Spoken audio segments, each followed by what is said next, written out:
quand le vouloir vivre subit pressions et obstacles, quelque chose en nous réagit, un peu comme si nous déployions des extensions cachées à l'intérieur de notre être. Ces extensions, en langage informatique, on les appelle des plugins. Je reprends le mot extension plugin afin de vous les faire voir comme des programmes de défense en extension permettant à chacun d'entre nous de résister à un agent pathogène. Cet agent peut être le harcèlement, un régime totalitaire, une agression, un chagrin, etc. Ce second volet, intitulé Les pétales de vie, qui commence avec cet audio numéro 32, et donc la seconde partie et la suite de « Vous êtes formidable ». Nous verrons comment chacun d'entre nous est capable de déployer des programmes au service de la vie, programmes qui vont à contresens de ce qui est mortifère, des ambiances létales, un petit peu à l'image des pétales ouverts d'une fleur se déployant pour attirer les insectes en vue de sa pollinisation. Ces programmes existent chez chacun d'entre nous. Ce sont donc des pétales formant une corolle intérieure, invisible peut-être, mais présente. Ces pétales sont impossibles à hiérarchiser.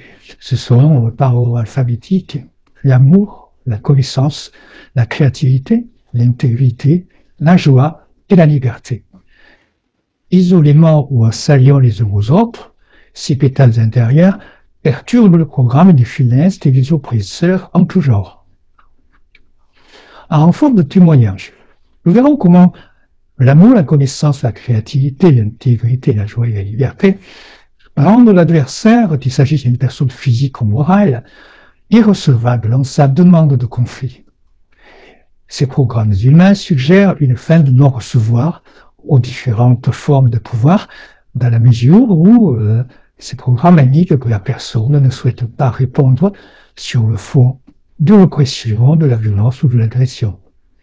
Ils permettent d'esquiver les assauts de l'agent pathogène, c'est-à-dire de l'oppresseur, en feignant d'ignorer ces menaces à l'image de l'arme défensif, plus connu sous le nom d'aïkibudo, ou art de l'esquive exercé sans brutalité, mais sans complaisance non plus.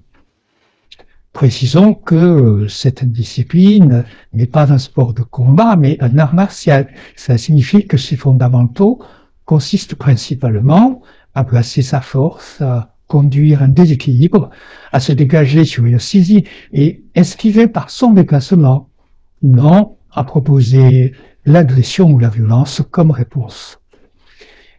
Ces 6 attitudes humaines donnent à chacun d'entre nous la possibilité de développer un art de l'esquive, en présence de l'oppresseur ou de l'épreuve.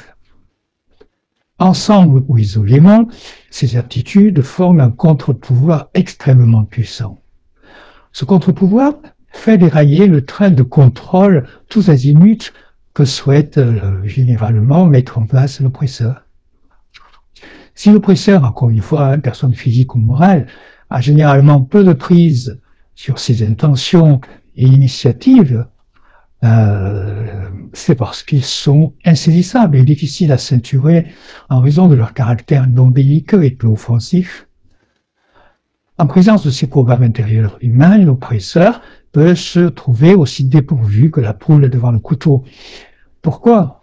Eh bien parce que aucun char, aucun missile, aucune prison, aucune loi, aucune amende, aucune interdiction ne peut jamais en venir totalement à bout.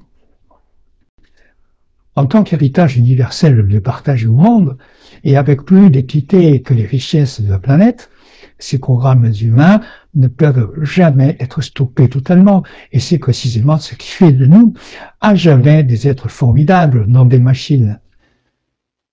Si ces programmes échouent ici, ils renaissent ailleurs, éternellement, sous une forme ou une autre. 8 milliards de personnes sur Terre sont détenteurs de ces mêmes plugins, de ces mêmes pétales, et penser pouvoir un jour les contrôler est la plus grande illusion qui soit. Cette illusion est partagée par quelques extrémistes, du transhumanistes et autres, mais aussi par des consortiums financiers et industriels. L'amour, la connaissance, la créativité, l'intégrité, la joie et la liberté sont des programmes éminemment solaires, car ils appellent des actions et attitudes positives. Il peut s'agir tout simplement d'une attitude avenante et souriante, d'une tranquillité d'esprit permettant aux autres de s'aligner vers plus d'harmonie, d'une présence rayonnante, d'une capacité à écouter ou aider sans attendre un quelconque retour. Et tout un tas d'autres situations, bien sûr. En bref, le caractère solaire d'une personne se reconnaît son pouvoir de positiver sans toutefois s'oublier elle-même, à sa tendance à voir le bon côté des choses, mais sans excès d'enthousiasme, ni surtout sans surjeu. Cette propension solaire des Kevin en fait des pétales orientés vers le soleil et la vie. Ensemble, ils restituent à l'être vivant cette humanité que l'oppresseur, celui que l'on a appelé dans les précédentes vidéos le funeste, tente en général de dérober. Plus ces plugins sont inhibés chez un individu, plus la santé physique et mentale de la personne court le risque d'être compromise, et plus la personne aura tendance à s'en remettre aux solutions préconisées par l'oppresseur, quel qu'il soit. Et ce dernier ne manquera pas de voler son consentement. Les solutions proposées par l'oppresseur sont généralement de fausses lumières, c'est-à-dire de l'ombre falsifiée en lumière et recouverte par une argumentation alléchante. L'alliance de ces pétales agit comme un rempart protecteur, qui n'est pas sans lien avec la célèbre fleur de vie que l'on retrouve dans de nombreuses cultures et religions. Également appelée fleur d'harmonisation, graine de vie, elle est une allusion à la naissance de l'enfant divin et au renouvellement perpétuel de la vie. La fleur de vie est un symbole géométrique ancien représentant le commencement des choses ainsi que le lien entre toutes les formes de vie et l'univers, mais aussi le lien entre le cosmos et la Terre, entre l'esprit et la matière. On retrouve sa présence dans le temple d'Osiris à Abydos, en Égypte, où elle est brûlée dans la structure atomique de la roche.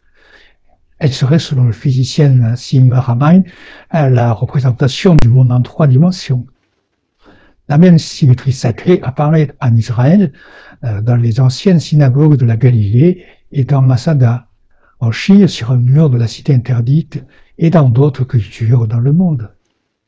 La fleur de vie est la représentation universelle de l'énergie et l'entraîne dont l'enfant intérieur est porteur. Lorsque, pour une raison ou une autre, nous nous désynchronisons de cet entraîne, une fissure intérieure signale instantanément au funeste une voie d'entrée.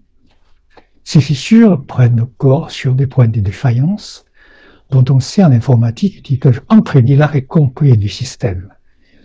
À l'échelle humaine, un point de défaillance génère une crise personnelle ou crise sociale, ou les deux. Mais ces points de défaillance peuvent être, jusqu'à une certaine limite certes, réparés face aux pétales de vie. L'amour, la connaissance, la créativité, l'intégrité, la joie et la liberté entourent et protègent notre enfant intérieur.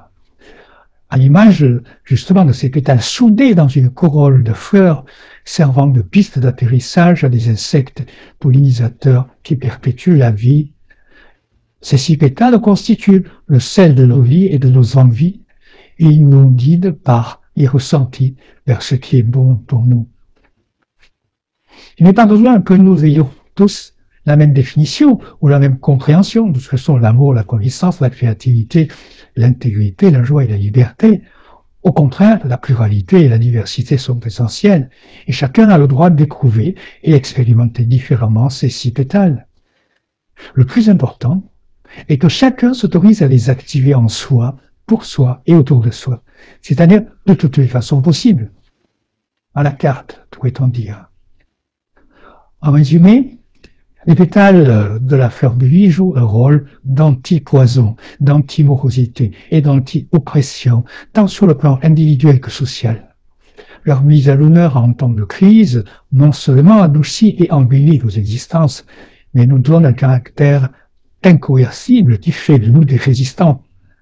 Qu'on en soit conscient ou pas, l'activation d'un ou de plusieurs pétales réhabilite le formidable avec un grand F qui dort en nous et auquel toutes ces vidéos, ou plutôt devrais-je dire ces audios, rendent hommage.